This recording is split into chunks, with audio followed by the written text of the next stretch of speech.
ಹೌದು, ನಾವು ಡೆಲ್ಲಿಗೆ ಬಂದಾಗೆಲ್ಲ ನಮ್ಮ ಟೆಂಪಲ್ ಕಾಂಗ್ರೆಸ್ ಅವ್ರನ್ನ ಭೇಟಿ ಮಾಡಿ, ಜನರಲ್ ಸೆಕ್ರೆಟರಿ ಭೇಟಿ ಮಾಡಿ ಇನ್ವಿಟೇಷನ್ ಕೊಟ್ಟು ಬೆಂಗಳೂರಲ್ಲಿ ಭೂಮಿ ಪೂಜೆ ಮಾಡ್ತಾ ಇದೀವಿ. 100 ಕಚೇರಿ ಕಟ್ಟಕ್ಕೆಲ್ಲ ಸಿದ್ಧತೆ ಮಾಡ್ಕೊಡ್ತಾ ಇದೀವಿ. ಇದೆಲ್ಲ ಅವೆಲ್ಲ ಸಿದ್ಧತೆ ಮಾಡ್ಕೊಳ್ತಾ ಇದಾರೆ ನಮ್ಮವ್ರಿಗೆಲ್ಲ. ಸೊ ಒಂದೊಂದು ದಿನ ನನಗೆ ಟೈಮ್ ಕೊಟ್ಟು ಡೇಟ್ ಕೊಡಿ ಅಂತ ಹೇಳ್ಬಿಟ್ಟು ಯಾವತ್ತು ಡೇಟ್ ಕೊಡ್ತಾರೋ ಅವತ್ತು ಪೂಜೆ ಮಾಡಿ. ಸರ್, ಪಾರ್ಟಿ ಡೆವಲಪ್ಮೆಂಟ್ಸ್ ಬಗ್ಗೆ ಏನಾದ್ರು ಮಾತಾಡ್ತೀವಿ? ಏನ್ ಮಾಡೋದು, ಅವ್ರಿಗೆಲ್ಲ ಕಂಪ್ಲೀಟ್ ಎಲ್ಲ ಗೊತ್ತಿದೆ. ಸೊ ಪ್ರತಿ ವಿಧಾನಸಭಾ ಕ್ಷೇತ್ರದಲ್ಲೂ ಕೂಡ ನಮ್ಮ ಡಿಸ್ಟ್ರಿಕ್ಟ್ ಮಿನಿಸ್ಟರ್ಗಳಿಗೆಲ್ಲ ಡೈರೆಕ್ಷನ್ಸ್ ಕೊಟ್ಟಿದೀವಿ ಅಂತ ಹೇಳಿದೀವಿ. ಅವರೆಲ್ಲ ಈಗ 27ನೇ ಅಸೆಂಬ್ಲಿ ಮುಗಿದ ತಕ್ಷಣ ಎಲ್ಲಾ ಮಿನಿಸ್ಟರ್ ಕಂಪಲ್ಸರಿ ಎಲ್ಲಾ ಅಸೆಂಬ್ಲಿ ಸೆಗ್ಮೆಂಟ್ ವರ್ಕರ್ಸ್ ಮೀಟಿಂಗ್ ಮಾಡಬೇಕು. ಅದೆಲ್ಲ ವಿತ್ ರಿಪೋರ್ಟ್ ವಿತ್ ಫೋಟೋಸ್ ಎಲ್ಲ ಕೊಡಬೇಕು ಕಳಿಸಿ ಅಂತ ಹೇಳಿದ್ದಾರೆ.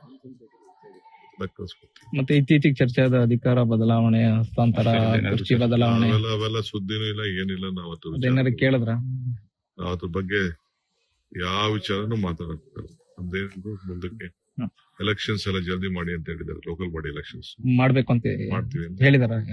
ಎಲೆಕ್ಷನ್ಸ್ ಜಲ್ದಿ ಬದಲಾವಣೆ ವಿಚಾರವಾಗಿ ರಾಮನಗರ ಬದಲಾವಣೆ ಅದು ನಮ್ಮ ಸ್ಟೇಟ್ ಸಬ್ಜೆಕ್ಟ್.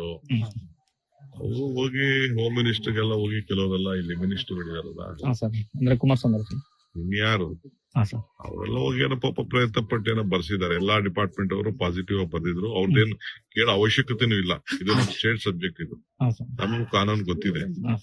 ಅದನ್ನ ಹೆಂಗ್ ಇಂಪ್ಲಿಮೆಂಟ್ ಮಾಡ್ಬೇಕು ಮಾಡ್ತೀವಿ. ಆಗತ್ತೆ, ಹೆಸರು ಬದಲಾಗಿ ಆಗುತ್ತೆ. ಒಳ್ಳೆ ಕಥೆ ಆಯ್ತಲ್ಲ.